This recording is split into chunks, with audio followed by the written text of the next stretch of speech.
ರಾಜ್ಯದಲ್ಲಿ ಮಾಜಿ ಮುಖ್ಯಮಂತ್ರಿ ಪ್ರಸ್ತುತ ಕೇಂದ್ರ ಸಚಿವರು ಎಚ್.ಡಿ. ಕುಮಾರಸ್ವಾಮಿ ಬಿಗ್ ಆಪರೇಷನ್ ಅಂತ ಹೇಳಿದ ತಕ್ಷಣ ಮುಂಚೆ ನಾವೆಲ್ಲ ಗಾಬರಿ ಆಗ್ಬಿಡ್ತಿದ್ವಿ, ಯಾರಿಗೆ ಏನಪ್ಪ ಆಯಿತು ಅಂತ ಹೇಳಿ. ಆದರೆ ಇದು ಅಂಥ ಆಪರೇಷನ್ ಅಲ್ಲ, ಇದು ರಾಜಕಾರಣದ ಆಪರೇಷನ್. ಜೆಡಿಎಸ್ನ ಹಳೆ ಹುಲಿಗಳಿಗೆ ಕುಮಾರಸ್ವಾಮಿ ಗಾಳ ಹಾಕ್ತಾ ಇದ್ದಾರೆ ಅನ್ನೋ ಮಾತು ಈಗ ದೊಡ್ಡ ಮಟ್ಟದಲ್ಲಿ ಸುದ್ದಿ ಮಾಡ್ತಾ ಇದೆ. ಅಖಂಡ ಶ್ರೀನಿವಾಸ ಮೂರ್ತಿಗೆ ಎಚ್.ಡಿ.ಕೆ ಆಫರ್ ಕೊಟ್ಟಿದ್ದಾರಂತೆ. ಖುದ್ದು ಅಖಂಡ ಅವರ ಮನೆಗೆ ತೆರಳಿ ಜೆಡಿಎಸ್ಗೆ ಆಹ್ವಾನ ನೀಡಿದ್ದಾರೆ. ಘರ್ ವಾಪಸಿ ಆಗೋಕೆ ಅಖಂಡ ಶ್ರೀನಿವಾಸ ಮೂರ್ತಿ ಆಗಿದ್ದಾರೆ ಅನ್ನೋದು ಸದ್ಯದ ಮಾಹಿತಿ. ಒಳ್ಳೆ ಮುಹೂರ್ತದಲ್ಲಿ ಜೆಡಿಎಸ್ಗೆ ವಾಪಸ್ ಆಗಲು ಅಖಂಡ ಶ್ರೀನಿವಾಸ ಮೂರ್ತಿ ಒಪ್ಪಿಗೆ ಸೂಚಿಸಿದ್ದಾರಂತೆ. ಕಾಂಗ್ರೆಸ್ನಲ್ಲಿ ಮೂಲೆ ಗುಂಪಾಗಿದ್ದಾರೆ ಅಖಂಡ ಶ್ರೀನಿವಾಸ ಮೂರ್ತಿ. ಟಿಕೆಟ್ ಸಿಗದ ಕಾರಣ ಬಿಜೆಪಿಗೆ ಜಂಪ್ ಆಗಿದ್ರು ಅಖಂಡ ಶ್ರೀನಿವಾಸ ಮೂರ್ತಿ. ಇದೀಗ ಜೆಡಿಎಸ್ಗೆ ಬರೋಕೆ ಅಖಂಡ ಶ್ರೀನಿವಾಸ ಮೂರ್ತಿ ನಿರ್ಧಾರ ಮಾಡಿದ್ದಾರಂತೆ.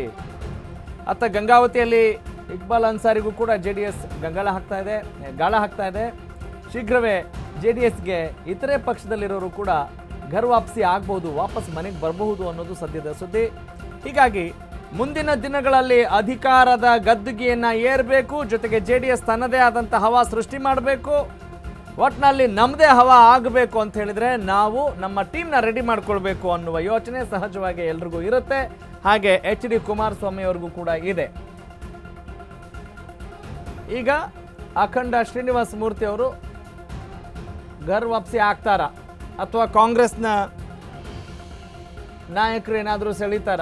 ಯಾಕಂತ ಹೇಳಿದ್ರೆ ಅವರು ಭಾರತೀಯ ಜನತಾ ಪಕ್ಷಕ್ಕೆ ಹೊರಟೋಗಿದ್ರು. ತದನಂತರ ಅವರಿಗೆ ಟಿಕೆಟ್ ಕೊಡೋ ನಿಟ್ಟಿನಲ್ಲಿಯೂ ಕೂಡ ಬಹಳ ದೊಡ್ಡ ಮಟ್ಟದ ಆಟಾಟೋಪಗಳೆಲ್ಲ ನಡೆದಿದ್ವು. ಅವ್ರಿಗೆ ಟಿಕೆಟ್ ಕೂಡ ಕೊಟ್ಟಿರಲಿಲ್ಲ. ಪುಲಕೇಶಿ ನಗರದಲ್ಲಿ ಅವರು ಸ್ಪರ್ಧೆ ಮಾಡಿದ್ರು, ಅತಿ ಹೆಚ್ಚು ಮತಗಳಿಂದ ಗೆದ್ದಿದ್ರು. ಮುಂಚಿತವಾಗಿ 2018ರಲ್ಲಿ ಅತಿ ಹೆಚ್ಚು ಮತಗಳ ಅಂತರದಿಂದ ಅಖಂಡ ಶ್ರೀನಿವಾಸ ಮೂರ್ತಿ ಗೆದ್ದಿದ್ರು. 81,626 ಮತಗಳಿಂದ ಅಖಂಡ ಶ್ರೀನಿವಾಸ ಮೂರ್ತಿ ಅವರು ಅಲ್ಲಿ ಗೆದ್ದಿದ್ರು. ಒಂದು ಇತಿಹಾಸ ಅದು. ಡಿ.ಜೆ. ಹಳ್ಳಿ, ಕೆ.ಜೆ. ಹಳ್ಳಿ ಗಲಭೆ ವೇಳೆ ಅಖಂಡ ಶ್ರೀನಿವಾಸ ಮೂರ್ತಿ ಅವರಿಗೆ ಅವರ ಮನೆಗೆ ಬೆಂಕಿ ಹಚ್ಚಿದ್ರು. ಬೆಂಕಿ ಬಿತ್ತು ಅನ್ನೋದಕ್ಕಿಂತ ಹೆಚ್ಚಾಗಿ ಕಾಂಗ್ರೆಸ್ ಒಳ ಜಗಳದ ಕಾರಣಕ್ಕೆ ಮೂಲೆ ಗುಂಪಾಗಿದ್ದರು. 2023ರಲ್ಲಿ ಕಾಂಗ್ರೆಸ್ ಅವರಿಗೆ ಟಿಕೆಟ್ ಕೊಟ್ಟಿರಲಿಲ್ಲ.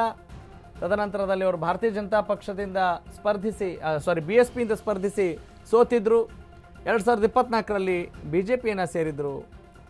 ಆದರೆ ಈಗ ಮತ್ತೆ ಜೆಡಿಎಸ್ಗೆ 2026ರಲ್ಲಿ ಜೆಡಿಎಸ್ಗೆ ಬರುವಂತೆ ಎಚ್.ಡಿ. ಕುಮಾರಸ್ವಾಮಿ ಆಹ್ವಾನ ಮಾಡಿದ್ದಾರೆ. ಅಂದರೆ ಇದೇ ವರ್ಷ ಈಗ ಸದ್ಯಕ್ಕೆ ಪುಲಕೇಶಿ ನಗರದ ಮಾಜಿ ಶಾಸಕ ಅಖಂಡ ಶ್ರೀನಿವಾಸ ಮೂರ್ತಿ ಜೆಡಿಎಸ್ಗೆ ಹೋಗ್ತಾರಾ? ಯಾಕಂತ ಹೇಳಿದ್ರೆ 2013ರಲ್ಲಿ ಅವರು ಜೆಡಿಎಸ್ನಿಂದನೇ ಶಾಸಕರಾಗಿ ಆಯ್ಕೆ ಆಗಿದ್ದರು.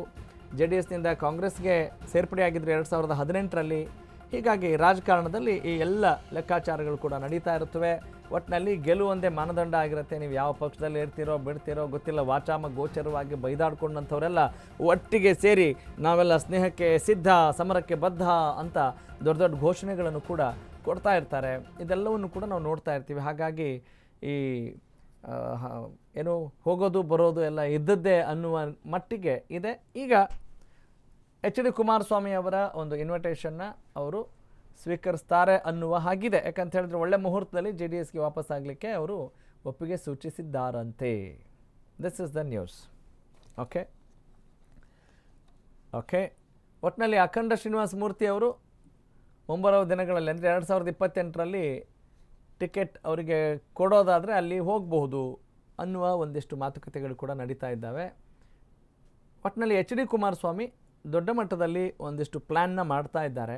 ಯಾಕಂತ ಹೇಳಿದ್ರೆ ಮಾಜಿ ಮುಖ್ಯಮಂತ್ರಿಗಳಾಗಿದ್ದಾರೆ ಮತ್ತು ಜೆಡಿಎಸ್ನಿಂದ ಮುಂದಿನ ದಿನಗಳಲ್ಲಿ ಅವ್ರು ಹೇಳೋ ಮಾತು ಕುಮಾರಣ್ಣನೇ ನಮಗೆ ಮುಖ್ಯಮಂತ್ರಿ ಆಗಬೇಕು ಅನ್ನುವ ಮಾತಿದೆ. ಎಚ್.ಡಿ. ಕುಮಾರಸ್ವಾಮಿ ಅವರಿಗೆ ಪ್ರೀತಿಯಿಂದ ಅವರು ನಮ್ಮ ಕುಮಾರಣ್ಣನೇ ಆಗಬೇಕು ಅನ್ನುವ ಮಾತನ್ನು ಇಂಗಿತವನ್ನು ವ್ಯಕ್ತಪಡಿಸ್ತಾ ಇದ್ದಾರೆ. ಇನ್ನು ಭಾರತೀಯ ಜನತಾ ಪಕ್ಷ ಮತ್ತು ಜೆಡಿಎಸ್ ಮೈತ್ರಿಯಿಂದ ಯಾರು ಮುಖ್ಯಮಂತ್ರಿ ಅಭ್ಯರ್ಥಿ ಆಗ್ತಾರೆ ಅನ್ನುವ ಚರ್ಚೆ ಬಹಳಷ್ಟು ಕುತೂಹಲವನ್ನು ಕೂಡ ಮೂಡಿಸಿದೆ. ಯಾಕಂತ ಹೇಳಿದ್ರೆ 2026 ಈಗ ಮೇ ತಿಂಗಳಲ್ಲಿ ಇದ್ದೀವಿ. ಇನ್ನೇನು ಕೆಲವೇ ತಿಂಗಳುಗಳು ಮುಗಿದ ನಂತರ 2027 ಕಾಲಿಡ್ತೀವಿ. ಅದು ಕಂಪ್ಲೀಟಾಗಿ ಚುನಾವಣಾ ವರ್ಷ ಅಂತಲೇ ಕನ್ಸಿಡರ್ ಆಗುತ್ತೆ. ಹೀಗಾಗಿ ಸ್ಟ್ರಾಟಜಿಸ್ಗಳು ಆ ಪಕ್ಷ ಈ ಪಕ್ಷ ಆ ಪಕ್ಷಕ್ಕೆ ಸೇರಬೇಕು ಆಕಾಂಕ್ಷಿಗಳ ದಂಡೇ ಇದ್ದಿರುತ್ತೆ. ಹಾಗಾಗಿ ಈಗ ಆ ಚುರುಕನ್ನು ಪಡಿತಾ ಇದೆ ಅಂತ ಅನಿಸುತ್ತೆ ಈ ಬೆಳವಣಿಗೆಗಳನ್ನು ನೋಡಿದಾಗ.